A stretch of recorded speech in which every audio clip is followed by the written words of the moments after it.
الحمد لله وكفى وسلام على عباده الذين اصطفى أما بعد فأعوذ بالله من الشيطان الرجيم بسم الله الرحمن الرحيم لقد كان لكم في رسول الله أسوة حسنة لمن كان يرجو الله واليوم الآخر وذكر الله كثيرا وقال رسول الله صلى الله عليه وسلم كن عالما أو متعلما ولا تكن سالسا فتهلك أو كما قال عليه الصلاة والسلام صدق الله العظيم وصدق رسوله النبي الكريم ونحن على ذلك لمن الشاهدين والشاكرين والحمد لله رب العالمين.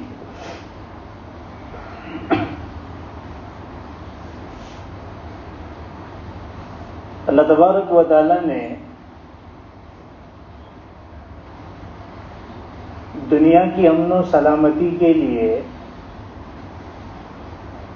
اور دنیا میں بسنے والے انسانوں کی بھلائی کے لیے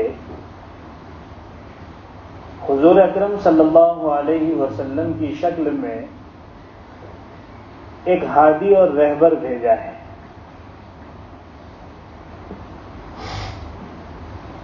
اور معاملہ اتنا یقینی ہے کہ جو کوئی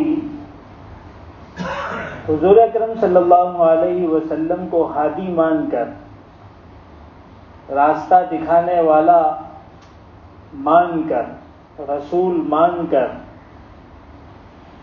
ان کے طریقوں کو اور ان کی زندگی کو اپنی زندگی بنائے گا اور ان کے طریقوں کو اختیار کرے گا تو یقینی طور پر وہ کامیاب ہو جائے گا. یہ ایک ایسا ضابطہ اور ایک ایسا اصول اور ایک ایسا فارمولہ اور ایک ایسا قانون ہے جس کو اللہ تعالیٰ نے قرآن میں پتہ نہیں کتنی جگہ بیان کیا کہ تمہاری کامیابی، تمہارا امن و سکون، تمہاری اپنی بھلائی، تمہارا اپنا چین، تمہاری اپنی عزت و عظمت صرف اور صرف حضور اکرم صلی اللہ علیہ وسلم کی اتباع میں ہے. اس کے علاوہ کوئی راستہ نہیں ہے. اگر کوئی فرد یہ چاہتا ہے کہ اس کی زندگی میں سکون رہے، انڈیویجل طور پر اپنے گھرانے میں چاہتا ہے، اپنے خاندان میں چاہتا ہے، اپنے لوگوں میں اور اپنی قوم و بستی میں اگر یہ چاہتا ہے کہ امن و سکون ہو، ایک دوسروں کی عزتیں محفوظ ہوں، ہر ایک دوسرے کی تعظیم اور اکرام کرنے والا ہو، ایک اچھا معاشرہ ہو، تو اس کے لیے اپنے آپ کو، اپنے گھر والوں کو، اپنے بستی والوں کو، اپنی قوم کو حضور اکرم صلی اللہ علیہ وسلم کے طریقوں پر لانا ہوگا. اس کے علاوہ اگر کوئی اور راستہ ہوتا تو قرآن اس کو ضرور بیان کرتا، کیونکہ قرآن کم از کم اپنے ماننے والوں کو کامیاب دیکھنا چاہتا ہے.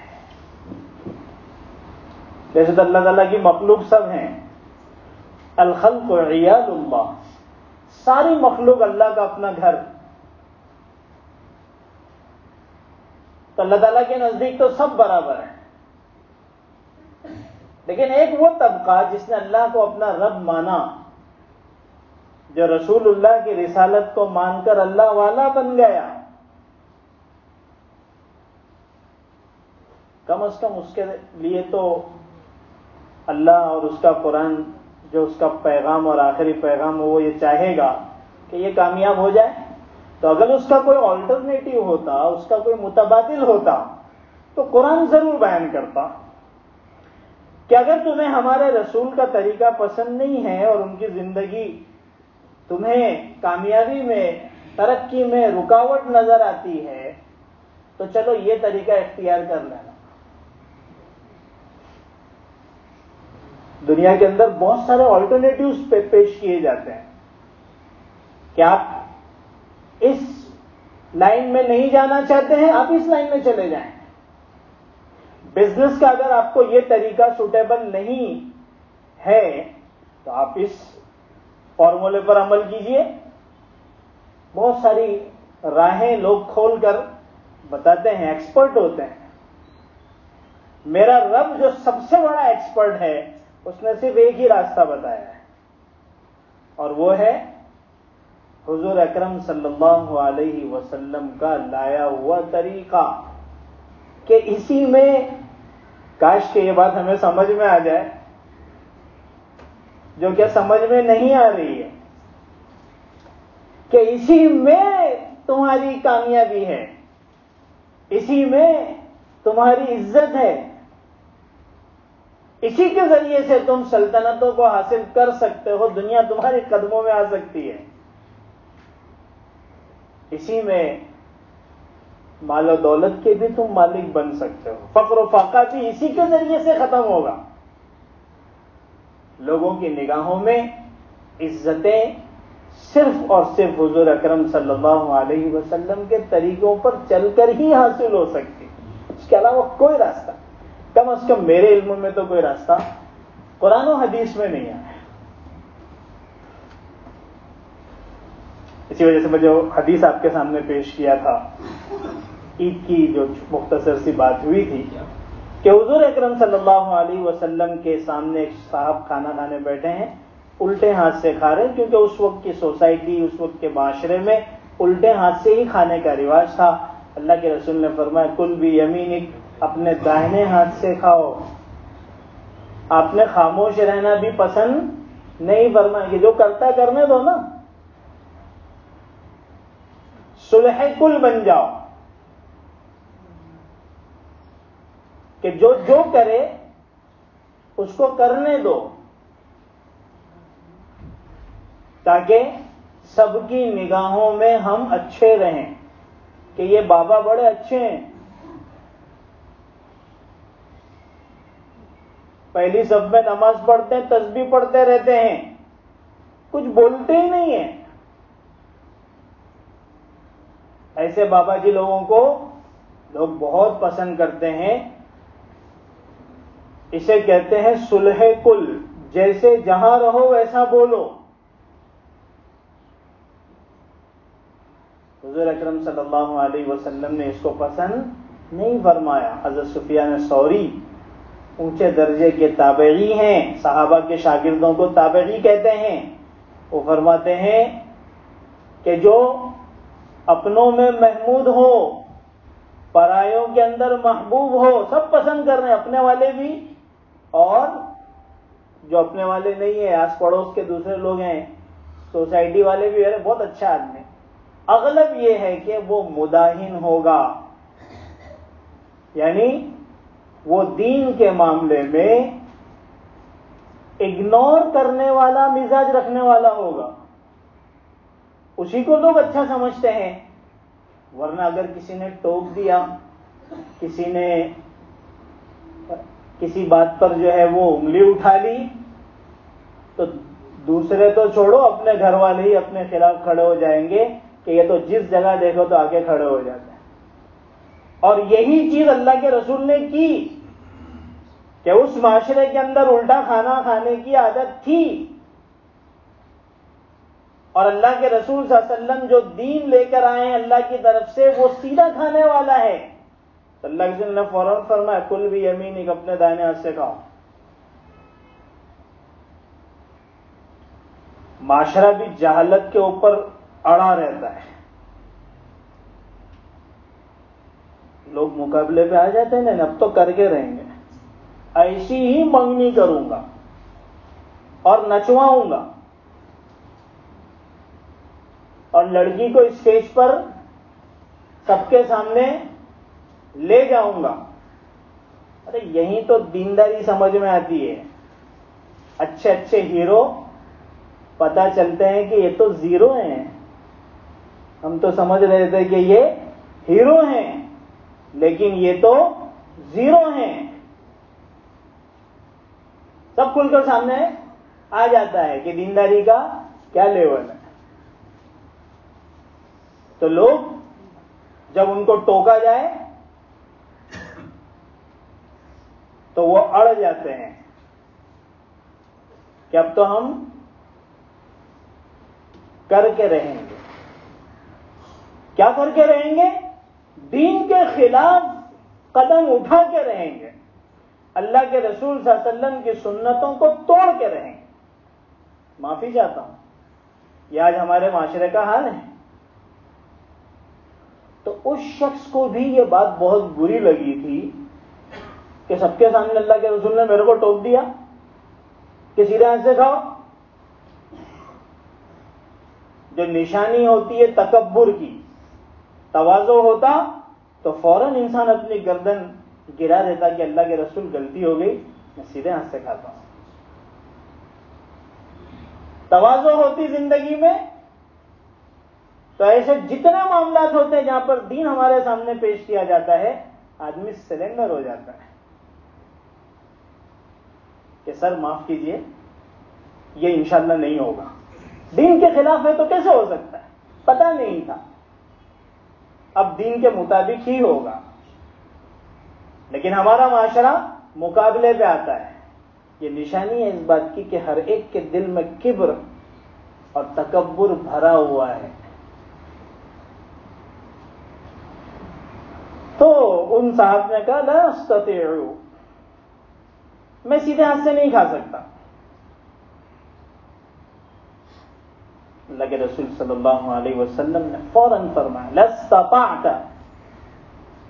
تو اب کبھی نہیں کھا سکے گا. بد دعا دے دی.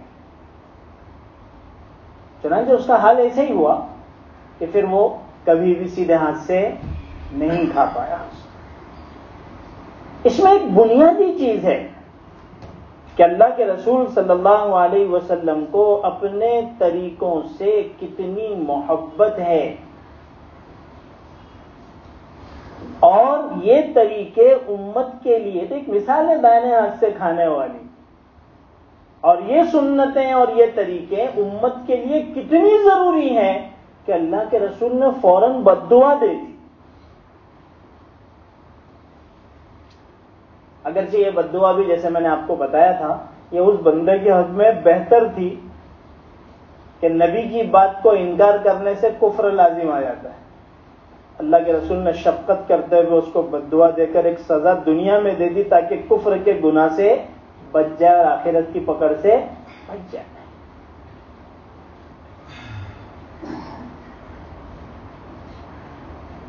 تو ہمیں ایسا نبی ملا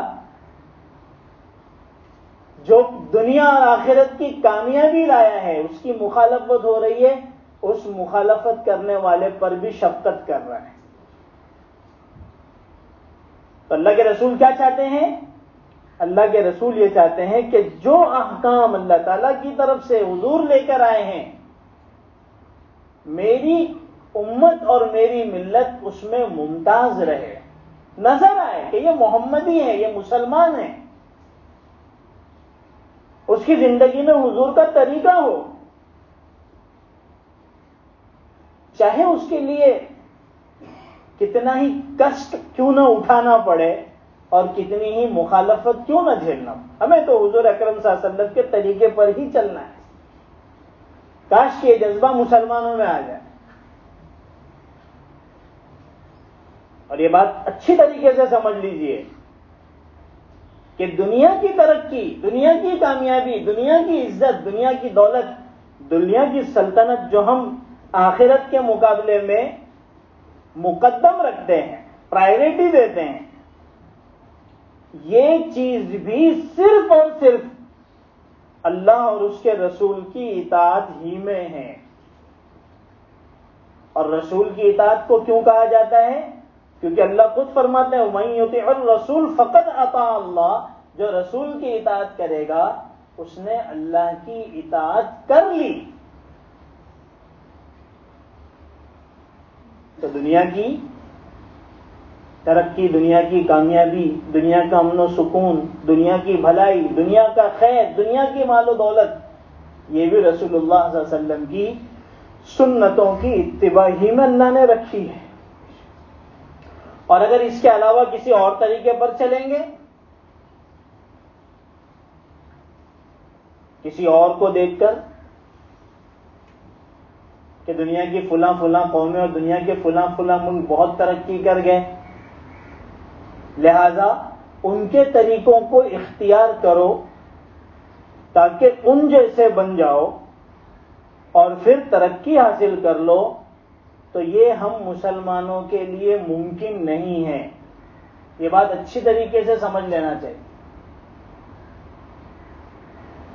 ترسم کے نرسی بکعبہ اے عربی کہ راہ کی تو میں روی بترکستان است، فارسی کا شعر ہے. کہ بدو مسافر، مجھے اس بات کا ڈر ہے کہ تو کعبہ نہیں پہنچ سکتا، اس لیے کہ جس راستے کو تو نے اختیار کیا وہ تو ترکستان طرف جانے والا ہے. راستہ صحیح اختیار کرنا پڑے گا. ترقی کا راستہ مسلمانوں کے لیے صرف اور صرف اللہ تعالیٰ نے ایک ہی رکھا ہے، اور وہ رسول اللہ کی سنتوں کی اتباع ہے. اس کے علاوہ کوئی راستہ نہیں ہے. اور ویسے بھی آپ نے الٹا ہاتھ سے کھا کر کون سی ترقی حاصل کر لی؟ ہاں، تاریخ اٹھا کر دیکھیے، 1450 سال ہو رہے ہیں کہ جب تک مسلمان اللہ کے رسول صلی اللہ علیہ وسلم کے طریقے پر رہے ہیں. ارے بھائی، تاریخ سے تو سب کچھ پتا چلتا ہے نا، ہسٹری. اور الحمدللہ مسلمانوں کے پاس جو ہسٹری ہے، جو تاریخ ہے، ویسی ہسٹری پکی اور صاف ستھری اور یقینی، جس میں کوئی ملاوٹ نہیں، وہ کسی کو اور قوم کے پاس نہیں ہے. کسی وقت میں بتاؤں گا کہ مسلمانوں نے ہسٹری کو کتنا محفوظ رکھا ہے اور کتنے محفوظ طریقے سے ہم تک آئی ہے. ورنہ ابھی قریب میں شیواجی گزرا، اس کی ہسٹری کے اندر آپ کو 10 طرح کے الگ الگ رائے ملے گی. اورنگزیبی کو دیکھ لیجئے، ایک تاریخ کیا بتاتی ہے، حقیقت دوسری تاریخ کیا بتاتی ہے. تو آپ پوری تاریخ اٹھا کر دیکھ لیجئے کہ جب تک مسلمان دین پر تھے، اللہ تبارک و تعالیٰ نے ساری سلطنتیں ان کے قدموں میں رکھی تھی، مال و دولت کے مالک تھے، عزتیں انہی کی تھی. اور جیسے جیسے انہوں نے اپنی گاڑی کو دین کی پٹری سے اتارا ہے، ویسے ویسے حالات تبدیل ہوتے گئے، یہاں تک کہ ایک وقت وہ آیا کہ مسلمانوں کے ہاتھوں سے سارے ممالک نکل گئے. انگلینڈ سارے ممالک پر قابض ہو گیا، کسی کے اوپر فرانس قابض ہوا، کسی پر کون قابض ہوا، سب نکل گیا. یہاں تک کہ 1924 میں خلافت عثمانیہ، جس کی اپنی ایک طاقت، ایک پاور تھا، وہ بھی ختم کر دیا گیا. اور ابھی تو یہ چھوٹے چھوٹے پیادے عرب ممالک تو ایسے بٹھا دیے گئے. تو کہنے کا مطلب یہ ہے کہ تاریخ تو یہ بتاتی ہے کہ جب تک سنتوں اور اللہ کے رسول صلی اللہ علیہ وسلم کے طریقوں پر اور اللہ تبارک و تعالیٰ کے احکام پر امت چل رہی تھی، اللہ تعالیٰ نے ہر چیز سے نوازا تھا، اور جہاں چھوڑا وہاں پر محرومی شروع ہو گئی. اور آج بھی اللہ تبارک و تعالیٰ ان لوگوں کو حکومت و سلطنت دے رہے ہیں جو اللہ اور اس کے رسول کے طریقے پر چل رہے ہیں. مشقتوں کے بعد اللہ ان کو دے رہے ہیں، اور آئندہ بھی اللہ انہی کو دے گا. ایک وقت آئے گا جب اللہ کے نیک بندے آئیں گے جو اللہ اور اس کے رسول کے طریقے پر چلنے والے ہوں گے، اللہ ان کو حکومت و سلطنت عزت سب دے دے گا. یہ اللہ کا وعدہ ہے. تو میں یہ کہہ رہا تھا کہ اللہ کے رسول صلی اللہ علیہ وسلم نے اس شخص کو فوراً کہا کہ بھائی اب تو کبھی ہاتھ نہیں اٹھا سکتا، کیونکہ اللہ کے رسول کو یہ پسند نہیں ہے کہ میرے طریقے کے علاوہ کسی اور طریقے پر چلا جائے. آپ اتنے ناخوش ہیں اس چیز سے کہ آپ نے فرمایا من تشبہ بقوم فہو منہم، جو کسی قوم اور کسی جماعت سے، کسی قوم سے مشابہت اختیار کرے گا ہمارے علاوہ، ہمارے طریقے کے علاوہ اور طریقے کو اختیار کرے گا، کسی قوم کے طریقے کو اختیار کرے گا، فہو منہم، تو وہ انہی کی ساتھ جو ہے وہ شمار ہوگا. یعنی کل قیامت کے دن اس کو ہماری قوم سے نکال کر اسی میں داخل کر دیا جائے گا. یہ اتنی سخت وعید کیوں ہے؟ اس لیے کہ اللہ کے رسول اس کو پسند ہی نہیں کرتے. اللہ کے رسول تو وہ سارے طریقوں کو ختم کرنے آئے تھے، اس سے اپنی قوم کو بچانے آئے تھے، ان گمراہ اور مغضوب علیہم قوموں کے طریقوں سے بچانے کے لیے آئے تھے. اب بندہ وہی کرے گا تو اللہ کے رسول ناراض ہیں کہ پھر تمہارا شمار اسی میں ہوگا. لیکن پھر اللہ کے رسول کی حدیث یہ بھی ہے کہ ہم اتنے گمراہ ہوں گے اور ہم اتنا راہ حق اور صراط مستقیم سے دور جائیں گے اور ہمارا مزاج دینی اعتبار سے اتنا خراب ہوگا کہ اللہ کے رسول نے فرمایا کہ تم ضرور بھی ضرور لتتبعن سنن من قبلکم، اپنے سے پہلے قوموں کے طریقوں کے اوپر ضرور چلو گے. یہ بھی اللہ کے رسول نے فرمایا. اور آج اپنی آنکھوں سے ہم دیکھ رہے ہیں، آج ہم اپنی آنکھوں سے دیکھ رہے ہیں کہ مسلمان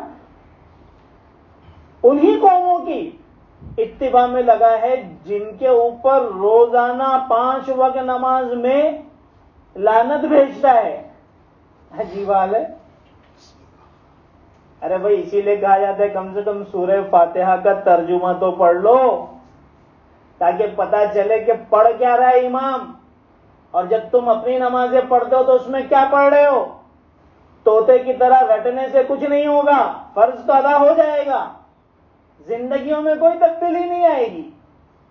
ایک آدمی 5 وقت نماز پڑھتا ہے اور کیا کہتا ہے؟ اللہ تعالیٰ کی ساری تعریف کرنے کے بعد آخر میں اہدنا الصراط المستقیم، اے اللہ مجھے صراط مستقیم کی ہدایت فرما، سیدھے راستے پہ چلا. پھر اللہ تعالیٰ نے اس کو وضاحت کیا کہ سیدھا راستہ کون ہے؟ صراط الذین انعمت علیہم، تیرے نیک بندوں کا راستہ. اور پھر مزید آگے کہا غیر المغضوب علیہم ولا الضالین، ان لوگوں کے راستے پہ اللہ ہم کو مت چلا. یہ روزانہ بندہ کہہ رہا ہے اور سن رہا ہے جن کے اوپر تیرا غضب نازل ہو. کون ہے وہ لوگ؟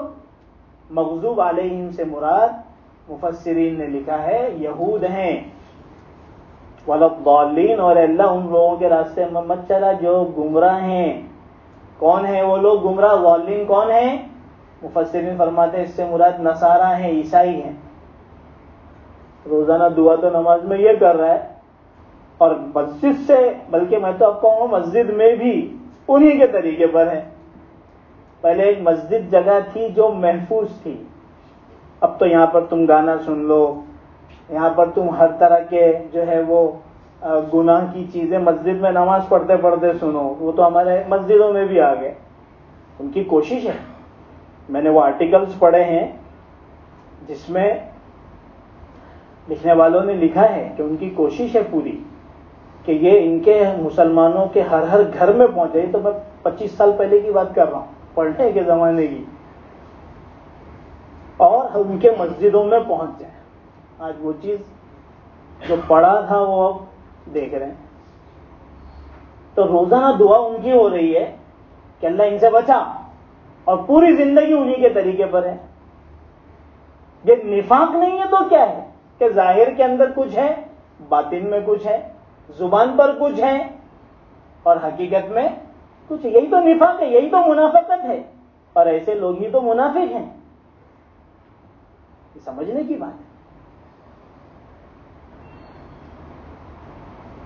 آپ سر کے بالوں سے لے کر پیر کے ناخنوں تک ایک مسلمان کو دیکھیں، 95% سے زیادہ کی بات کر رہا ہوں، 5% ہیں بیچارے، معاشرے کے پھٹکارے ہوئے لوگ، بیکورڈ. باقی 95 بھی میں تھوڑا سا رعایت کر رہا ہوں. 95% مسلمانوں کا حال سر سے لے کے پیر تک کہیں سے بھی اسلامی نظر نہیں آتا. بعض اوقات آپ لوگوں کو بھی کسی کو سلام کرتے ہوئے، ابھی میں نے سلام پر بیان کیا تو اس کا ذوق ہوا ہوگا کہ سلام کرنا چاہیے، تو بہت سارے ایسے لوگ سامنے آئے تھے کہ پتہ ہی نہیں چلتا ان کو سلام کریں یا نہ کریں، کیونکہ مفتی صاحب نے بیان میں کہا تھا کہ غیر مسلم کو سلام نہیں کر سکتے، سلام تو مسلمانوں کے ساتھ خاص ہے، تو اس کو کروں یا نہ کروں. کیوں؟ اس لیے کہ اسلام کی اور مسلمانیت کی کوئی نشانی ہی ظاہر نہیں ہے. سر کے بال سے لے کر پیروں کے ناخن تک پوری طریقے سے عیسائیوں اور یہودیوں اور غیروں کے اندر ہم رنگ چکے ہیں. اللہ کے رسول صلی اللہ علیہ وسلم نے صاف لفظوں میں فرمایا تھا، نہا رسول اللہ صلی اللہ علیہ وسلم عن القزع، آپ نے قزع سے منع فرمایا. قزع یہ بال کی اسٹائل کا ایک طریقہ ہے، جس کو آسان لفظوں میں کہا جائے گا کہ کسی جگہ سے بال کم کر دینا، کہیں سے بڑے رکھنا. پہلے زمانے میں ہیپی ہوا کرتا تھا، اور پتہ نہیں وہ جو پرانے لوگوں کی اسٹائل ہوا کرتی تھی وہاں پر قزع اتنا سمجھ میں نہیں آتا تھا. لیکن اس دور میں قزع سمجھ میں آیا کہ کسے کہتے ہیں. اس زمانے میں بھی قزع ہوتا ہوگا، لیکن کافی حد تک بال جو سب کے اسٹائل بھلے الگ الگ ہوتی لیکن سیم رہتے تھے. ہیپی والے کے بال بھی اس زمانے کی اسٹائل ہیپی تھی وغیرہ وغیرہ. لیکن آج قزع اپنی حقیقت کے ساتھ سامنے آ چکا ہے. عجیب عجیب قسم کے بال، بعض تو واقعی اگر ان کی شکل سامنے نہ ہو تو لگتا ہی نہیں کہ انسان ہے، ریچھ کوئی بنا ہوا ہے، کوئی پتہ نہیں کون سا جانور بنا ہوا ہے. اور وہ اتنا عام ہو چکا ہے کہ جاننے والے بھی اگر خود نہیں کر رہے ہیں تو اپنے اس اسٹائل کے جذبے کو اپنے بچے کے اوپر اتار رہے ہیں کہ بھائی اس کے بال ایسے بننا چاہیے. کیا ہے؟ کیا ہو گیا ہے؟ یہ بال بننے کی وجہ سے تم امریکن ہو جاؤ گے، یورپین کہلاؤ گے، تمہارے نصیب میں انڈین لکھ دیا گیا ہے. کوا چلا ہنس کی چال، اپنی چال بھی بھول گیا، کوا کوا ہی رہے گا. اس حساب سے میں بات کر رہا ہوں، ورنہ الحمدللہ ہم مسلمان ہیں. اللہ تعالیٰ نے جو عزت و مقام ہم کو دیا ہے اور جو ہمیں آئیڈیل اور نمونہ دیا وہ کسی کے پاس نہیں ہے. لیکن بتانا چاہتا ہوں کہ جو بننے والا ایک مزاج بنا کہ ویسا بننا ہے. اور مجھے یہ بتائیے کہ اس طرح سے بال کٹانے سے کون سے آپ ترقی یافتہ ہو گئے؟ الٹے ہاتھ سے چمچ سے کھانے سے کون سے آپ کو بہت ترقی مل گئی؟ یہ سب دھوکہ ہے، اس سے نکلنے کی ضرورت ہے. انشاءاللہ اس سلسلے میں اور بھی بات کریں گے کہ اس سلسلے میں سنتیں کیا ہیں اور کہاں کہاں ہم سے جو ہے وہ غلطیاں ہو رہی ہیں اور کون سے غلط طریقے ہم اختیار کر رہے ہیں. اللہ تعالی ہم سب کو حضور اکرم صلی اللہ علیہ وسلم کی کامل اتباع کی توفیق نصیب فرمائے. آخر دعوانا الحمدللہ.